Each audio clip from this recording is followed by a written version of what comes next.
Yesus berkata, sebab ada tertulis, engkau harus menyembah Tuhan Elohimmu dan hanya kepada Dia saja engkau berbakti. Ada tertulis, kata Yesus. Tapi ternyata nggak ada tertulis. Berarti Yesus ini pembohong. Dengan dia berbohong, maka dia berdosa. Gagal dia sebagai calon korban, karena dia sudah ternodai dengan kebohongannya itu, kebohongan dia tersendiri. Itu jelas itu, karena dia mengatakan ada tertulis, engkau harus menyembah Tuhan Elohimmu dan hanya kepada Dia sajalah engkau berbakti. Tapi ternyata tidak ada tertulis, maka jelas Yesus ini adalah pembohong besar. Gagal dia, percuma dia mati di atas pohon. Coba silakan. Coba dibaca dalam Ulangan 6 ayat 16. Itu Oke, kita baca Ulangan 6 nomor 16 itu. Apakah betul seperti itu tertulis atau tidak? Karena yang dimaksud dengan Ulangan 6 nomor 16 itu, jangan engkau mencobai Tuhanmu. Itu jelas itu, mencobai Dia di masa. Janganlah engkau mencobai Tuhan Elohimmu. Tapi bukan itu yang Yesus katakan, sebaliknya. Itu di dalam Matius 4 ini tertulisnya itu di data nomor 10. Jangan Anda larinya ke nomor 7. Kalau nomor 7 ada pula yang tertulis, jangan engkau mencobai Tuhan Elohimmu. Ya, betul, itu tertulis. Tetapi Yesus mengatakan, sebab ada tertulis, engkau harus menyembah Tuhan Elohimmu dan hanya kepada Dia sajalah engkau berbakti. Itu tertulis di mana? Anda tidak akan pernah menemukan itu. Kalau yang Anda maksud nomor 7, saya sudah tahu itu. Sebelum saya lahir, saya sudah tahu itu. Tapi yang saya maksud di sini adalah Matius 4 nomor 10-nya itu, Pak. Di situ tidak ada tertulis. Sampai gereja semuanya berubah menjadi klub malam, tidak akan pernah Anda temukan ada tertulis dimanapun itu. Kecuali di dalam Lukas 4 baru ada. Tapi kan Lukas ditulis nanti tahun 60-an. Jadi itu tak ada itu. Jadi Yesus gagal menjadi penebus dosa karena ternyata Dia adalah pendusta. Dia melanggar dalil di dalam kitabnya sendiri sebagai orang Yahudi. Jangan kau berbohong, ternyata dia berbohong. Keluaran 20 nomor 6, Keluaran 23 nomor 1, Keluaran 23 aja nomor 1. Jangan kau memberikan saksi dusta dan seterusnya. Ternyata Yesus melakukan kebohongan, maka demikian dia gagal untuk menjadi alat penebus karena dia pembohong. Silakan. Makanya saya bilang tadi, kebohongan yang saudara gambarkan itu dapat kesimpulan Yesus berbohong itu karena apa? Kan saya sudah bilang tadi, apakah karena perkataan Yesus itu mengutip soal ada tertulis kepada kamu harus beribadah kepada Tuhan Allahmu dan kepada saja Dia berbakti atau menyembah. Itu kan maksud, apakah ini saya mau bertanya ini ya, apakah maksud saudara itu apa yang diucapkan Yesus kepada iblis untuk membantah sanggahan iblis itu, apakah itu yang saudara tuntut? Apa yang diucapkan Yesus itu yang harus tertulis di Perjanjian Lama yang dikutip oleh Yesus.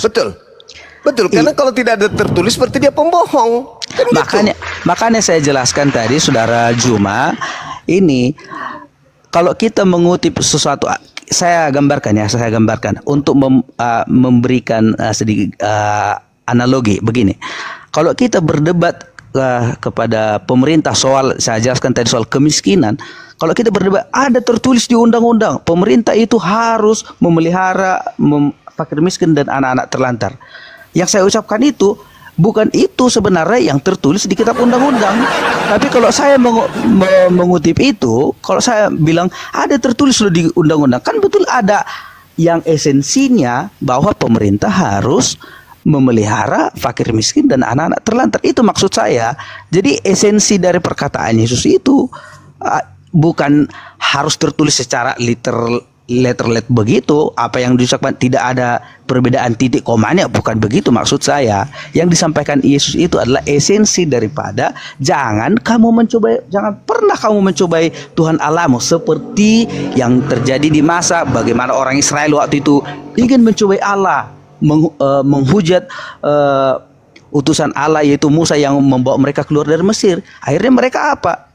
Allah berfirman, bangsa ini keras kepala dan tegar tengkuk dengan cara mencobai aku, sehingga Allah marah dan menurunkan ayat itu. Jangan sampai orang Israel itu berdosa. Nah, itu kan ditulis oleh Musa dan itulah yang dikutip oleh Yesus. Perkataan secara letterlet memang tidak tertulis sepas seperti yang diucapkan Yesus di Perjanjian Lama, tapi esensinya kan itu. Nah, sekarang ada tertulis atau tidak ada tertulis, Bang? Ya ada tertulis itu. Di mana? Perkataan diulang Di itu mana? tadi di ulangan itu. Hanya kepada dia saja engkau harus berbakti, itu tertulis di mana?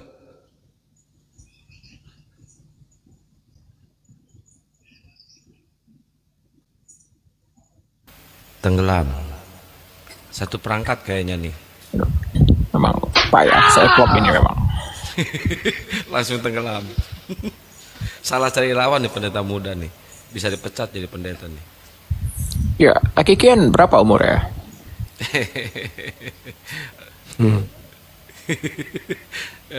Besok dipecat loh pendetanya. Salah cari lawan ya.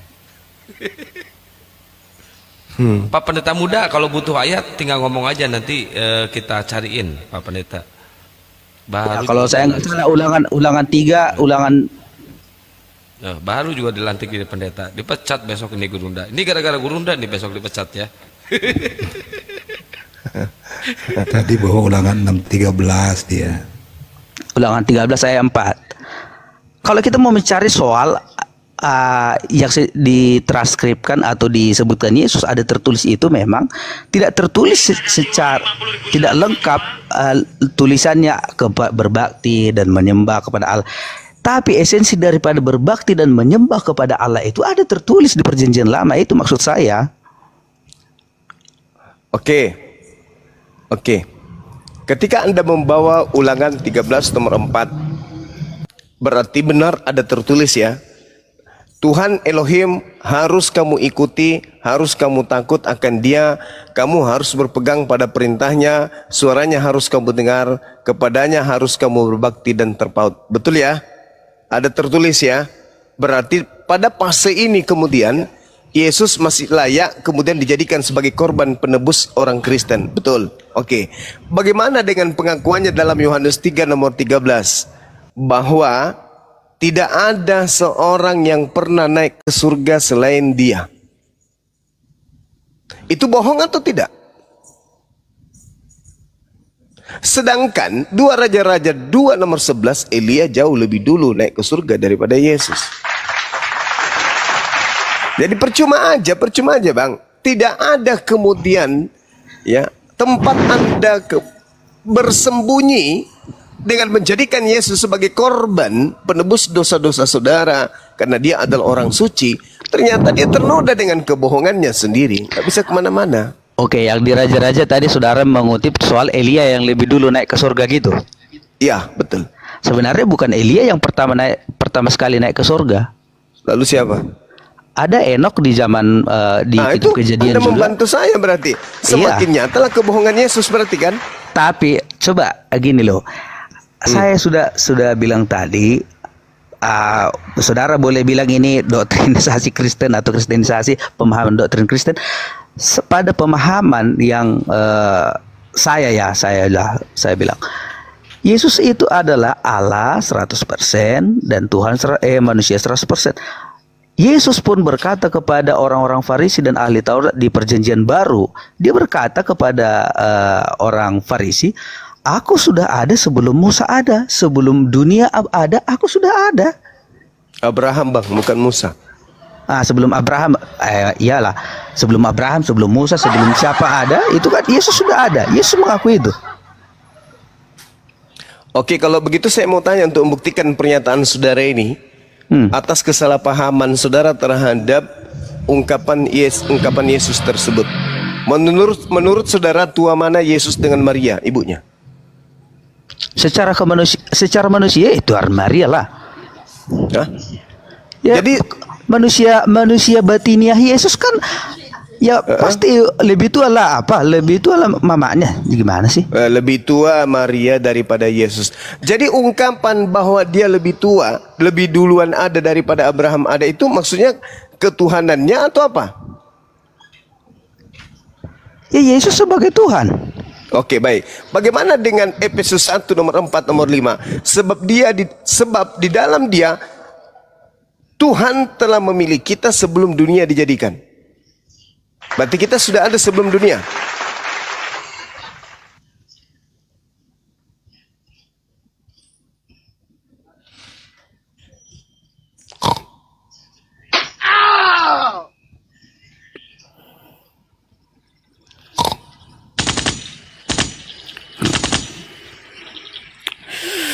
Minum kopi lagi.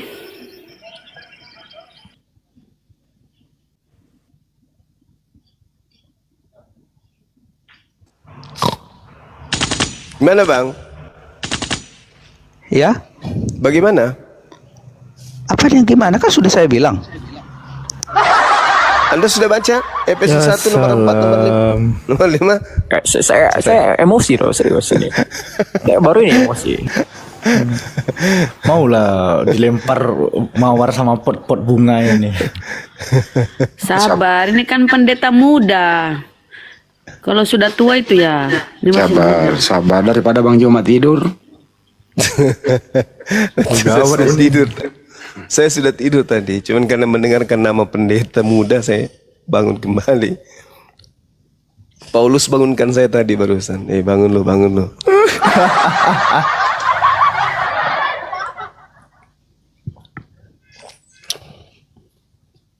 Sebenarnya pendeta ini tidur paman. sebenarnya pendeta ini bingung juga nih antara manusia dan Tuhan. Itu doang sih. Dia gabungkan kan.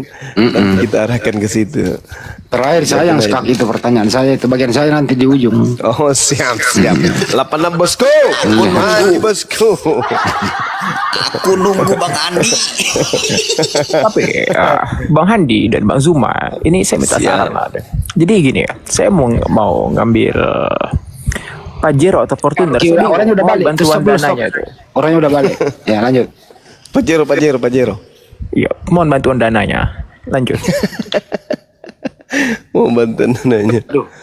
Udah nongol jeda lagi. Sorry, saya harus baca kutipan ayatnya ya, sebentar.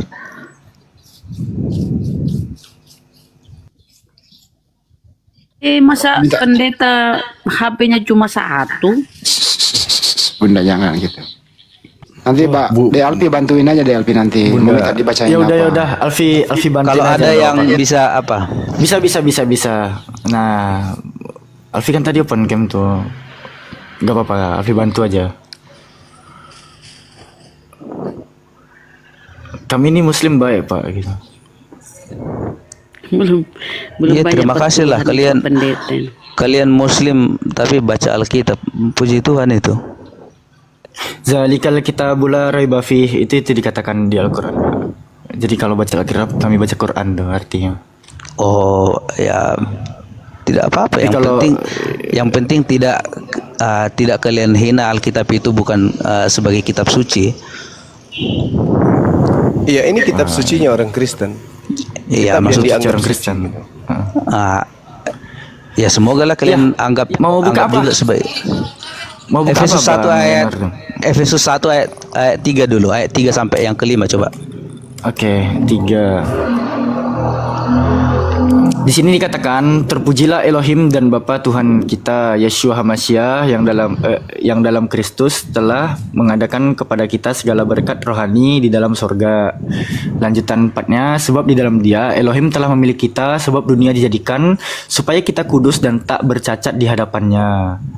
Lalu kelima, dalam kasih Ia telah menentukan kita dari semula oleh Yesus HaMashiach untuk menjadi anak-anaknya sesuai dengan kerelaan kehendaknya. Kehendak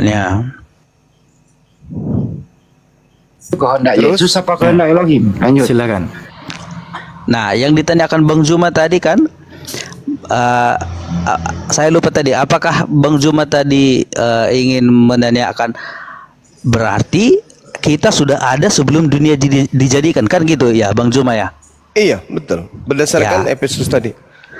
Nah, begini kan Paulus menuliskan surat ini kepada jemaat di Efesus, menjelaskan kepada umat di Efesus bahwa dalam kasih Ia telah menentukan kita, yaitu Paulus dan jemaat yang di Efesus dan kita semua, oleh Yesus Kristus untuk menjadi anak-anaknya. Mana ini kok apa ya?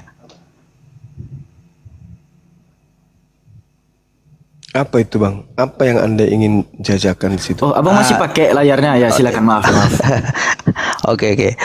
Sesuai dengan kerelaan kehendaknya, ia menetapkan kita dari semula untuk diangkat menjadi anak-anaknya melalui Kristus Yesus sesuai dengan kesukaan kehendaknya yang dengan kasihnya telah mentakdirkan kita untuk menjadi, ini terjemahan apa ini? Terjemahan baru ya? Iya, tahun 74. Bapak pakai yang mana? TB2 ya? Mau TB2? Kalau TB2 ada juga saya. Yang mana? Saya maklumi kok, beda terjemahan, beda isi. Bentar. Cuma anehnya Ini nggak kebayang gimana jemaahnya ini. Kalau ada lagi bingung, jemaahnya nungguin gitu kan. Bentar, cari ayatnya dulu gitu. Jemaahnya nunggu gitu. Enggak, kita pakai terjemahan bebas. Mau 74 boleh, tahun 2023 boleh, tahun 54 saya tampilkan juga. Bebas. Saya maklumi kok. Iya. Jadi oke, saya sampaikanlah isinya. Intinya Silakan. begini, itu kan disampaikan oleh Rasul Paulus kepada jemaat di Efesus untuk meyakinkan orang atau jemaat di Efesus soal kita ini adalah umat pilihan yang dipilih dari semula. Nah, begini, saya akan melebar sedikit soal bagaimana manusia itu dipilih Allah dari semula di dalam Kristus Yesus. Itu terkait juga soal bagaimana seseorang bisa percaya kepada Yesus atau mau percaya kepada Yesus. Karena apa? Itu sudah ditentukan dari semula. Contoh begini, kalau saya bilang nanti saudara Bang Juma atau siapa ini, Rocky Gerung atau Kaisar atau semua kita yang ada di forum ini, saudara akan berdebat sama saya. Jadi apakah saya termasuk orang yang dipilih? Ada mungkin nanti pertanyaan begitu. Nah, saya mau jelaskan sebelum saudara menanyakan pertanyaan itu. Ya, betul. Saudara semua dipilih di dalam Kristus Yesus sejak dari semula. Lalu pada faktanya kalaupun saudara tidak menjadi orang Kristen atau tidak menjadi orang yang beriman kepada Yesus Kristus sebagai Tuhan dan Juru Selamat, itu persoalan belakangan. Tetapi di dalam Yesus kita semua sudah dipilih loh. Dipilih supaya kita menjadi kudus dan tak bercacat di hadapannya, terlepas dari free will kita, kehendak bebas kita mau percaya atau enggak kepada Yesus sebagai Tuhan. Itu. Udah, Bang Leonardo bisa ditanggapi sama Bang. Oke, tanggapi Bang. Oh, silakan Abang Dak. Iya, jadi gini saudara. Kata Yesus, aku berkata sesungguhnya sebelum Abraham jadi, aku telah ada.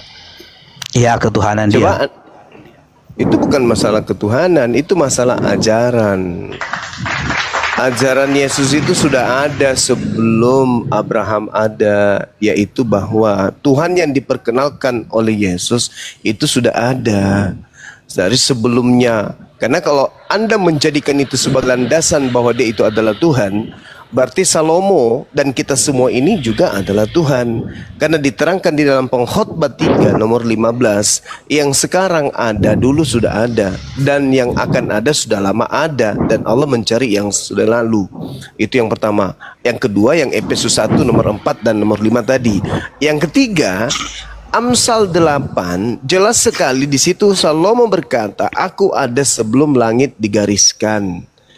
Berarti Yesus tidak ada papanya, dia ada sebelum Abraham. Salomo mengatakan, aku ada sebelum langit digariskan. Berarti Salomo lebih hebat. Kalau itu Anda jadikan, tapi apakah orang-orang ini Tuhan? Tidak. Yang dimaksud di sini gimana? Konteksnya kalau saudara Juma bawa ke situ, itu akan kita berdebat nanti soal Trinitas. Kalau ke situ, itu akan maksudnya apa hubungannya? Amsal 8. Aku Ya, ada sebelum langit digariskan. Nah, kalau saya jelaskan nanti pasti saudara akan bilang, loh, bagaimana mungkin Yesus ada padahal dia belum dilahirkan sebagai manusia. Lalu bagaimana Yesus ada sebagai sebelum Abraham ada, sebelum dunia dijadikan. Itu kan ujungnya nanti akan mengarah kepada ketuhanan Yesus yang saudara bantah itu. Ya, kalau itu saya jelaskan nanti kita akan berdebat. Saya harus capek lagi menjelaskan soal Trinitas. Bukan. Anda kan mengatakan bahwa Yesus itu Tuhan. Ya. Dikarenakan dia berkata, aku ada sebelum Abraham ada. Lah, Ya. berarti Salomo juga Tuhan. Karena Salomo mengatakan, aku ada sebelum langit digariskan. Kan gitu. Iya kan? Salomo berkata, aku ada sebelum langit digariskan.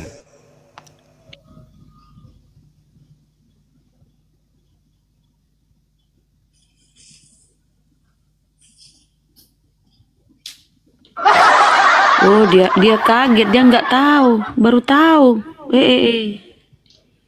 Dipecat besok. Turunkan sedikit ilmunya, Paman. Kalaupun dipecat itu memang sudah ditakdirkan berarti sama Yesus itu udah. Baru dilantik jadi pendeta. Sosokan nantang debat Guru Najuma. Dipecat besok. Dipecat besok.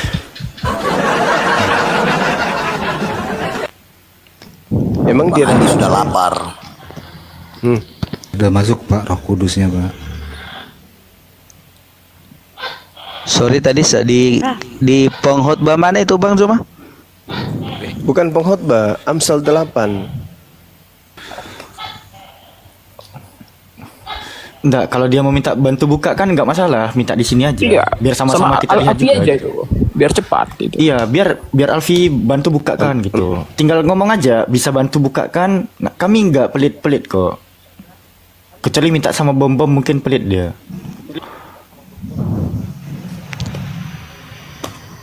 Coba Amsal 8 ayat berapa itu?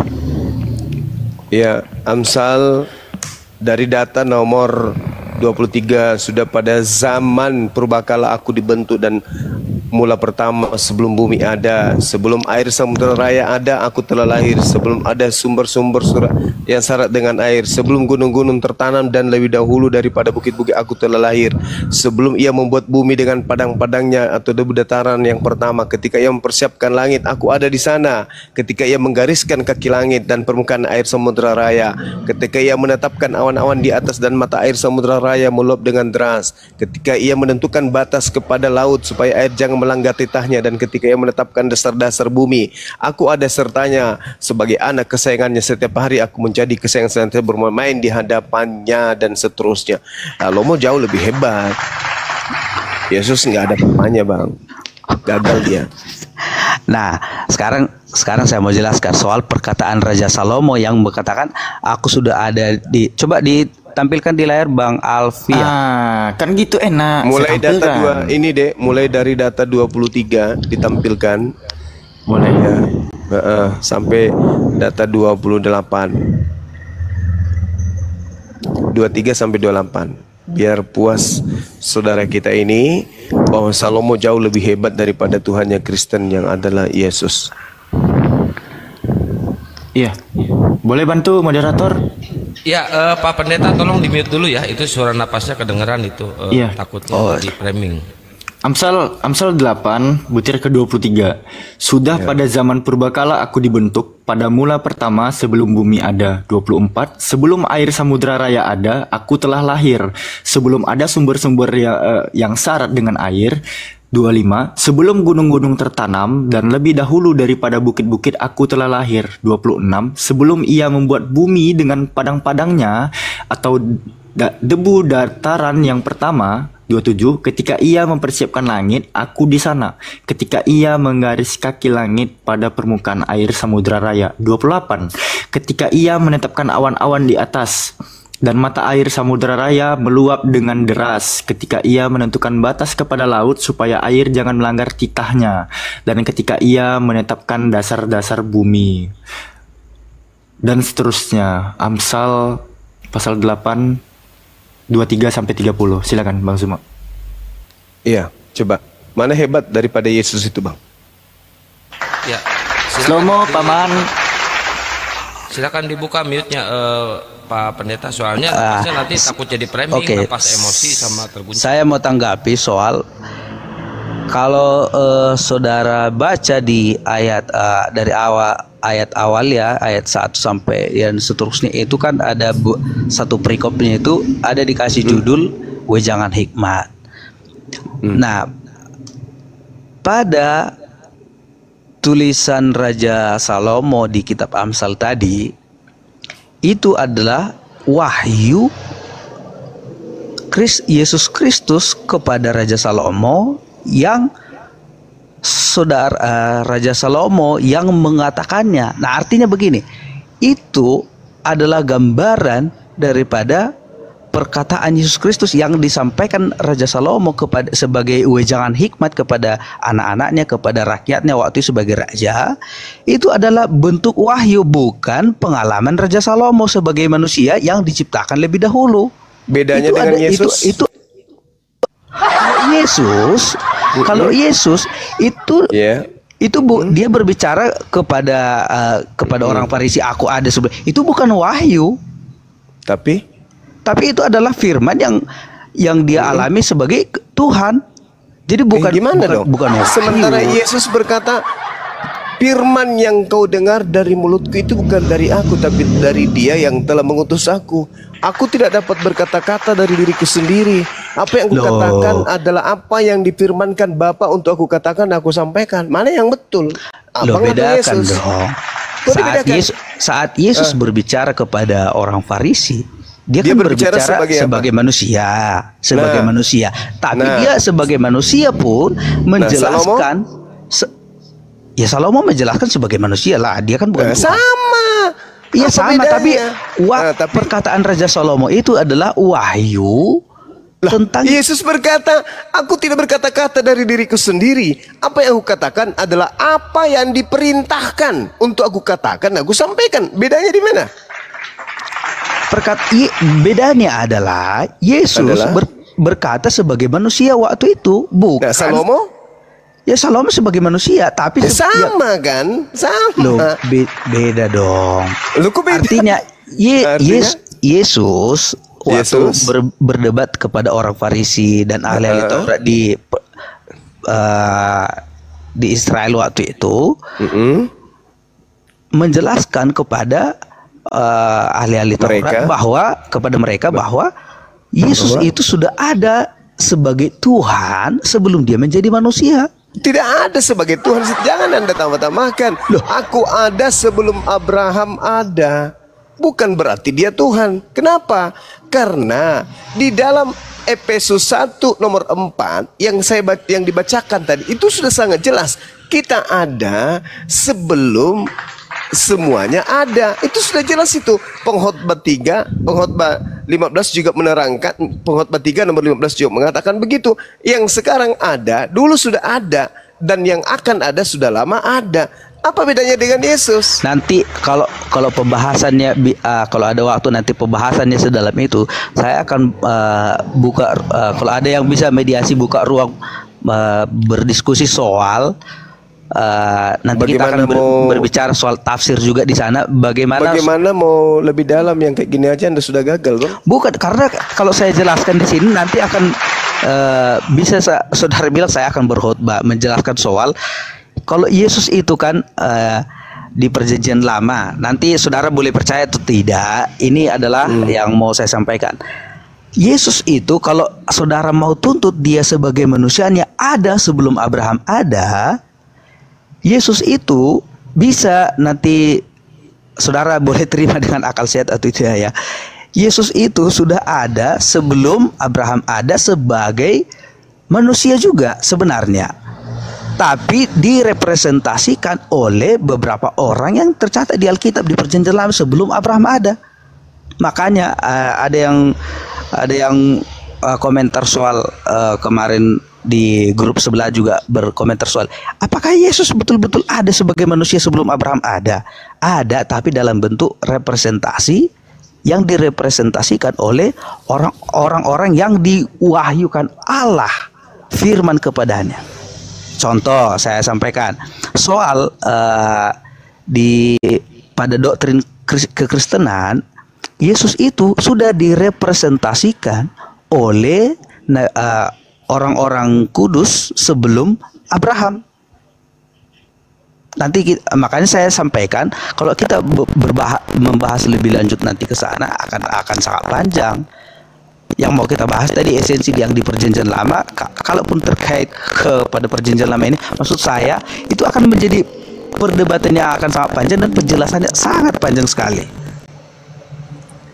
Anda aja tuh yang terlalu panjang jawabnya tuh. Kalau kita simpel aja, Anda ditanya jawabnya ke pemerintahan, ke alam semesta, ke itu kan analogi. Bagaimana kita mau mengerti suatu wahyu kalau tidak dianalogikan? Cuman Anda nggak mengerti, kami mengerti semua kok, itu simpel itu. Ya kalau saudara mengerti, Rocky Gerung mengerti, kenapa masih bertanya? Wahyu yang diberikan kepada seseorang itu, wahyu yang diberikan kepada seseorang manusia, termasuk juga kepada Abraham, kepada Raja Salomo, kepada Raja Daud, kepada Paulus, kepada Petrus, semua itu adalah sangat berguna untuk kita loh. Dan kalau kita berdebatkan soal itu, makanya saya bilang pelajarannya akan sangat panjang, penjelasannya akan sangat panjang, karena kita butuh buku-buku referensi yang menjelaskan tentang itu nanti. Jadi gini saudara, jadi seorang pendeta memang harus lihai ya bagaimana mengolah data supaya orang tetap percaya bahwa Yesus itu adalah Tuhan, meskipun kemudian melanggar norma kemanusiaan kita sebagai manusia yang berakal. Kenapa saya mengatakan demikian? Kalau Anda melihat Yeremia 1 nomor 4 nomor 5, firman Tuhan datang kepadaku, bunyinya, sebelum aku membentuk engkau wahai Yeremia dalam rahim ibumu, aku telah mengenal engkau, dan sebelum engkau keluar dari kandungan aku telah menguduskan engkau, aku telah menetapkan engkau menjadi nabi bagi bangsa-bangsa. Ini lebih hebat daripada Yesus, karena Yesus itu pengakuan mulutnya sendiri, dan Yesus berkata, Yohanes 14:24, firman yang kau dengar dari mulutku itu bukan dari aku, tetapi dari Dia yang telah mengutus aku. Kan gitu poinnya. Sedangkan Yeremia Tuhannya yang berfirman. Tuhan berfirman kepadaku, sebelum aku membentuk engkau dalam rahim ibumu, aku telah mengenal engkau. Itu jelas itu. Berarti Yeremia juga sama halnya dengan itu. Masalahnya, Abraham lahir terlebih dahulu dari Yeremia. Namun Nabi Yeremia sudah ditakdirkan menjadi nabi. Namanya telah ada sebelum Abraham lahir di dunia ini. Nabi Yeremia telah dikenal Tuhan sebelum jadi janin. Nah, begitu juga Yesus. Sebelum jadi janin telah dikenal sebagai utusan Allah. Sama seperti miliaran manusia lainnya kelak akan lahir sesudah hidup, mereka sudah dikenal oleh Allah. Begitu juga dengan nabi-nabi Allah. Maka wajar kemudian jika seorang Yesus itu berkata, sesungguhnya sebelum Abraham ada, aku sudah ada. Jadi dengan adanya Yesus berkata demikian, bukan berarti Yesus adalah Tuhan. Yesus cuma ciptaan Tuhan, sama seperti nabi-nabi lainnya, dan miliaran manusia yang telah ditetapkan nama-namanya, begitu juga dengan takdir mereka yang akan lahir ke dunia kelak. Jadi itu terbantahkan, Bung. Sama seperti Salomo yang saya katakan tadi, bagaimana dia ada sebelum langit digariskan, dia sudah ada, dan seterusnya.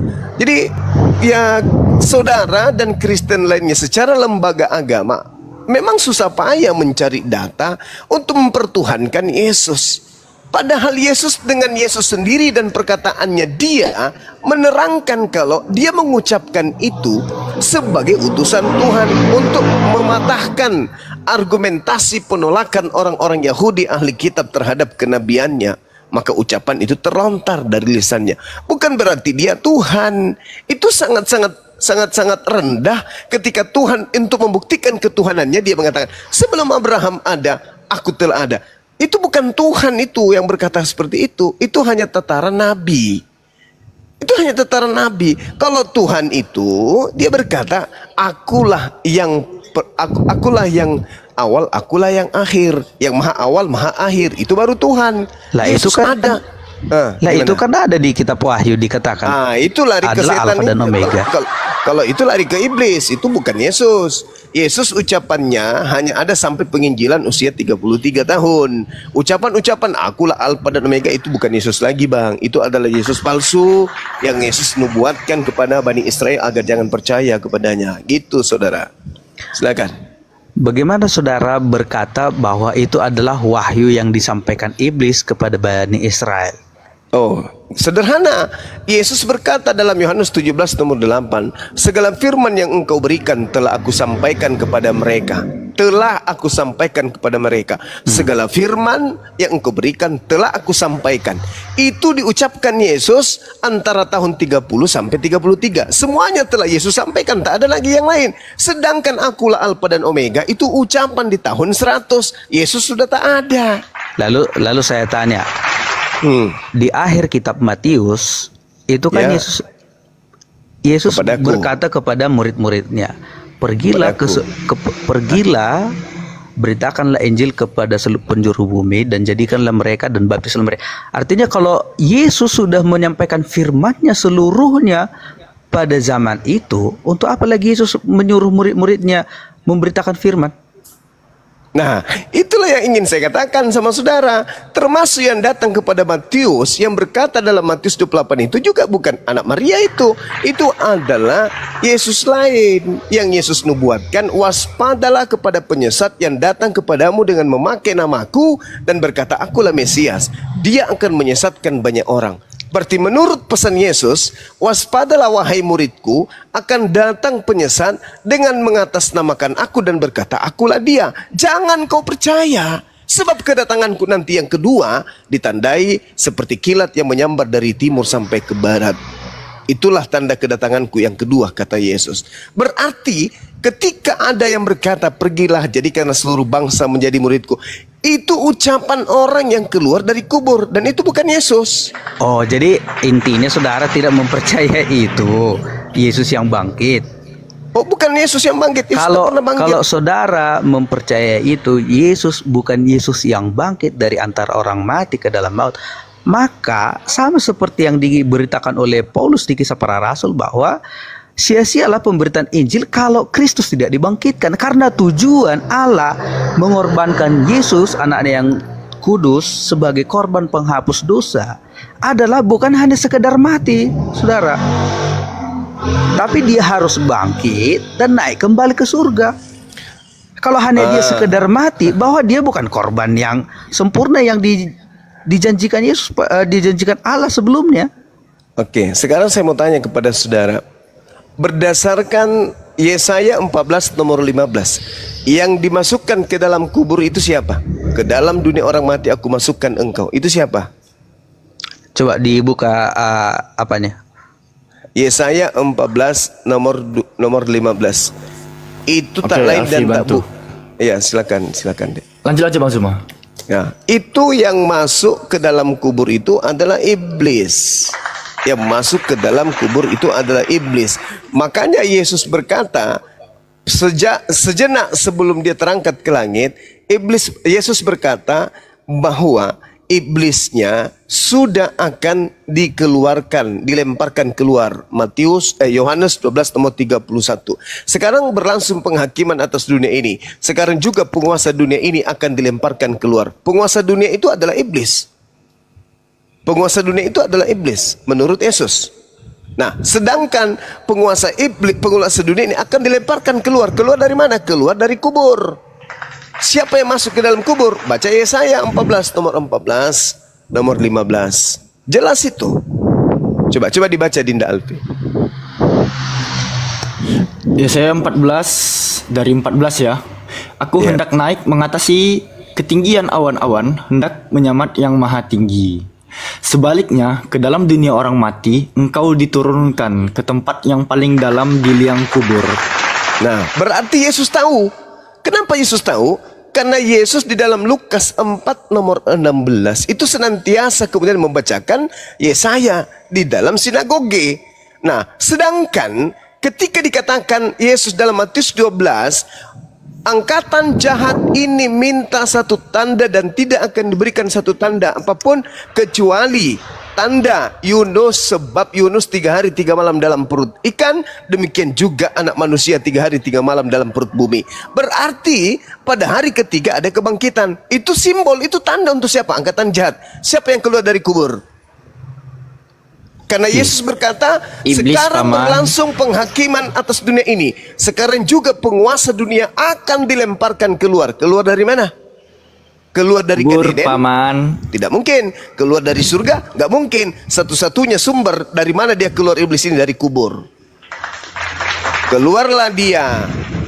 Mana mungkin Menyerupai Yesus dan mengaku Yesus. Ingat Bung. Lukas 21 nomor 8. Waspadalah kepada penyesat yang datang kepadamu dengan memakai nama Yesus dan berkata, akulah Yesus. Waktunya sudah dekat, jangan kau percaya. Nah, sekarang saya mau tanya kepada Bang Juma. Siap. Kalau saudara percaya bahwa Yesus berkata, jangan percaya kepada Yesus atau Mesias palsu, sebab aku akan datang. Bagaimana mungkin dia akan datang kalau dia tidak bangkit dari kubur? Padahal saudara bilang tadi yang bangkit dari kubur itu bukan Yesus, tetapi iblis. Yesus itu tidak mengalami kematian. Yang disalib itu bukan Yesus. Yesusnya terangkat ke langit langsung. Yang menggantikan itu adalah orang yang dikutuk oleh Tuhan. Lalu bagaimana Yesus akan menjadi korban penghapus dosa kalau dia tidak disalib, kalau dia tidak mati? Bisa. Korban penebus dosa itu adalah akal-akalan gereja. Coba Bukan Anda baca. Oh, lalu siapa? Coba tunjukkan kepada saya dalil di mana Tuhan ingin menebus dosa dengan menggunakan manusia. Loh, itu kan sudah diinisiasi oleh Allah. Di mana itu? Di mana itu tertulis? Nanti Anda ingin mengais-ngais kitabnya orang Yahudi? Oh, nggak bisa. Bukan. Oh, lalu bukan. di mana tertulis? Di mana tertulis ada kaidah? Di mana tertulis ada kaidah nebus dosa dengan menggunakan manusia? Bukan menebus dosa dengan manusia dong. Lalu Yesus yang mati di salib itu menurut Anda yang mati di salib ini manusia atau bukan? Bahkan pada awal kejatuhan manusia dalam dosa, yaitu Adam dan Hawa di Taman Eden. Mundur itu. Allah sudah menginisiasi itu. Doktrin. Kalaupun kalaupun pada akhirnya itu diteruskan nanti sebelum ada keagamaan, kekristenan, itu kan memang dasarnya itu sudah dilakukan oleh bangsa Israel dan nenek moyangnya sebelumnya. Binatang, itu harus melalui binatang. Korban binatang. Yesus binatang. Loh, jangan dulu jangan dulu dibantah. Nggak bisa. Saya mau jelaskan. Yeremia 1, Bang. Yeremia 1 nomor 2. Katakanlah kepada orang Yahudi apabila mereka hendak mempersembahkan korban penebus salah, penebus dosa kepada Tuhan, hendaklah dia mempersembahkan korban hewan, domba, kambing, sapi, lembu. Sekarang pertanyaan saya, siapa yang mengajarkan kemudian Kristen memiliki konsep menebus dosa dengan menggunakan manusia? Tidak ada kekristenan mengajarkan bahwa menebus dosa itu harus manusia. Tetapi Anda mengais Adam. Anda mengais Adam. Kenapa? Karena ada sesuatu yang ingin Anda jual, yaitu Yesus sebagai korban. Itu makanya saya bilang tadi representasinya itu sudah ada dari sejak Adam. Di mana Tuhan? Sekarang Allah mau nyatakan itu. Allah mau itu kan. Kalau di kekristenan dibilang itu sama seperti kayak bayangan Yesus yang akan dikorbankan kelak untuk menebus dosa manusia. Karena begini, saudara, kalau di perjanjian lama sebelum Yesus, korban penghapus dosa itu kan harus binatang. Darahnya harus tertumpah. Allah kemudian menginisiasi bahwa tidak mungkin ini menjadi korban penebus dosa yang bisa diteruskan oleh bangsa ini, bahkan seluruh bumi. Karena apa? Pada zaman Yesus sendiri pun Yesus menyaksikan bahwa hal itu sudah diselewengkan oleh imam-imam kepala di rumah ibadat, yaitu mereka menyuruh umat datang membawa korban penebus dosa atau korban penebus salah yaitu domba. Nah, dipermainkan. Dan ini makanya saya bilang Yesus harus menjadi korban yang sempurna, menggantikan atau menggenapkan semua korban sembelihan melalui binatang. Korban yang sempurna itu harus manusia yang betul-betul sempurna dan tidak berdosa. Astagfirullahaladzim, ya Allah ya Karim. Saudara, ini Anda mendapatkan ilmu dari mana bahwa korban itu harus manusia sempurna? Setahu saya, berdasarkan Bible, Al-Quran juga demikian. Yang senantiasa mempersembahkan manusia untuk jadi penebus salah, itu penyembah iblis, bukan penyembah Tuhan. Mana ada nabi-nabi? Nabi-nabi mana yang mengajarkan, Bung? Saya sudah bilang tadi, untuk menggantikan korban persembahan atau korban pemotongan hewan tadi sebagai, karena itu tidak mungkin bisa sempurna bagi Allah. Itu harus korban yang sempurna. Kenapa Anda yang mengatur Tuhan? Tuhan mengatakan, Allah yang berfirman. Di mana? Coba Anda tunjukkan di mana Tuhan berfirman Dia meminta korban manusia untuk nebus dosa manusia. Itu di mana? Kalau ada, kita murtad semua ya di room ini. Iya, di mana? Justru Imamat 18:21. Janganlah kau serahkan seorang anak manusia untuk dipersembahkan kepada dewa Molok. Jangan. Supaya jangan engkau melanggar kekudusan nama Tuhanmu. Akulah Tuhan. Jangan kau persembahkan manusia untuk dewa Molok. Perjanjian itu jangan dikomparasikan ke situ, Bang. Oh, nggak bisa. Karena begini. Karena esensi dari yang perjanjian lama itu yang bangsa Israel, bahkan kan ada tertulis itu sampai bangsa Israel pun, bahkan sampai Raja Israel ada yang mempersembahkan anaknya sebagai korban persembahan. Itu karena apa? Ketidaktahuan mereka atau ketakutan mereka kepada gini aja saudara, daripada kita jadi pembual, tolong Anda tunjukkan di mana Tuhan memerintahkan mempersembahkan manusia suci sebagai penebus dosa. Itu aja dulu. Bukan mempersembahkan manusia sebagai penebus dosa. Lah tadi Anda mengatakan harus. Harus. Begini loh. Makanya saya jelaskan tadi, kalau nanti saudara bilang lagi ini doktrin. Ya, kami tidak ada dalil berarti doktrin. Ini loh. Apa, Bang? Karena sudah saya bilang tadi. Begini, Yesus menganggap orang-orang yang ingin membunuhnya itu sebagai anak setan, anak iblis, atau anak Tuhan. Itu dulu poinnya. Itu dulu.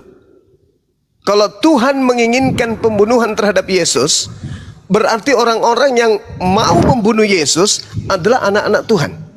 Nah, sekarang permasalahannya adalah kalau ternyata Tuhan tidak menginginkan pembunuhan terhadap Yesus, berarti yang membunuh Yesus dan yang mengimani pembunuhan itu sebagai jalan keselamatan adalah anak-anak setan. Tolong. Sekarang Anda jelaskan kepada saya, apakah orang-orang yang ingin membunuh Yesus ini oleh Yesus disebut sebagai anak-anak Tuhan atau anak-anak iblis? Silakan. Tunggu.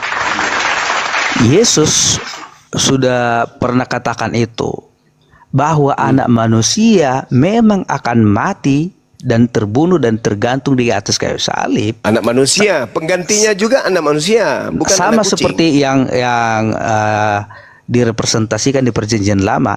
Tapi Yesus berkata apa? Tetapi celakalah manusia yang menyerahkan. Yang menyerahkan. Celakalah manusia yang menyerahkan, sekiranya bisa dia nggak usah dilahirkan. Artinya apa?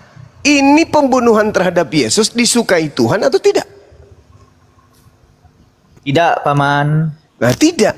Sekarang permasalahannya adalah, menurut Yesus, ketika datang orang-orang yang ingin membunuhnya, orang-orang yang ingin membunuhnya ini dilabeli oleh Yesus sebagai anak-anak Tuhan atau anak-anak iblis.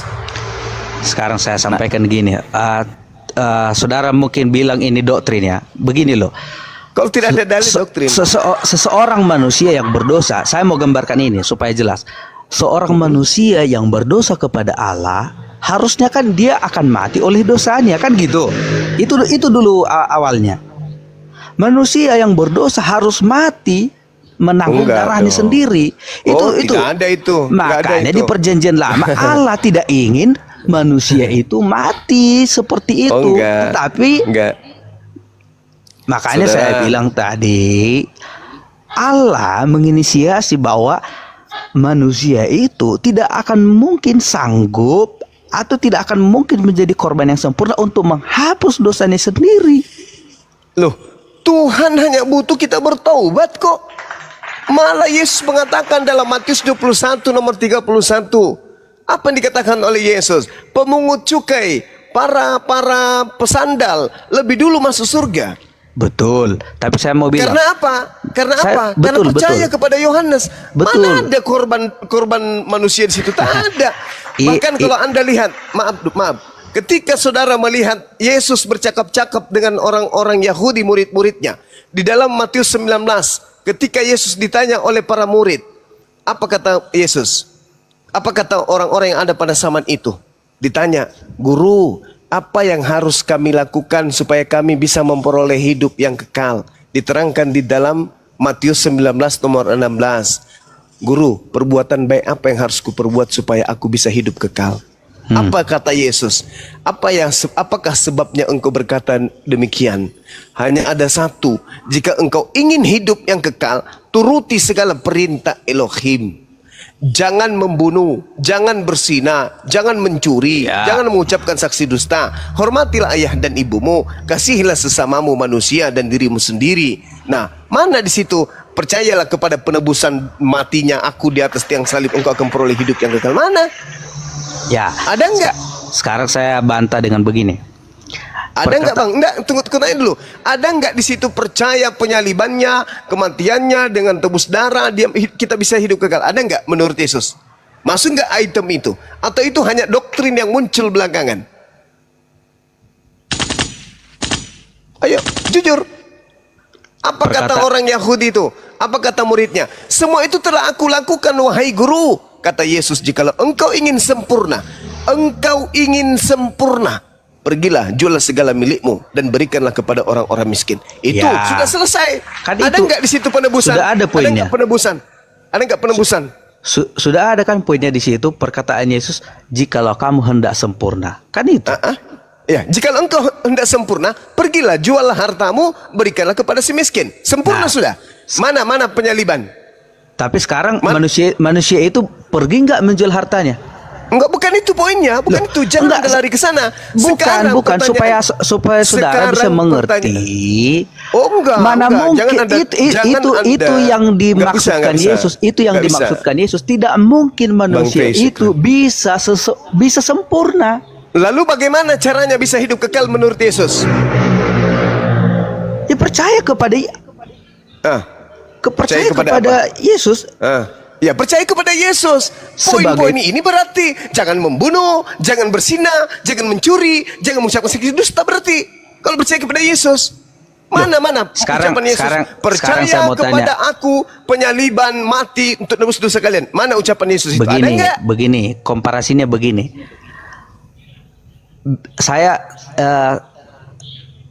Saya mendeskripsikan saudara sebagai orang Yahudi yang paham hukum Taurat, betul. Tapi begini, mungkin nggak saudara bisa melakukan hukum Taurat secara sempurna? Saudara, yaitu tidak berzina, tidak membunuh, tidak bersaksi dusta, tidak berpikiran kotor. Bisa nggak? Kalaupun melanggar, apa solusinya dari Tuhan? Upah melanggar itu adalah tertulis dalam kitab Roma, upah dosa itu adalah maut, kematian. Tidak ada. Sekarang permasalahannya, kata Yesus apa? Upah dari apa? Suaranya hilang, Gurunda. Ya, di tap-tap layar teman-teman, mungkin sinyal dari Gurunda ini ya hilang suaranya ya. Iya, di tap-tap semua ya di bawah tuh. Di follow-follow juga. Buat Pak Pendeta, lanjut Gurunda. Hilang tadi suaranya Gurunda. Apa yang kita harus lakukan menurut Yesus ketika kita jatuh ke dalam dosa? Apa yang harus kita lakukan menurut Yesus?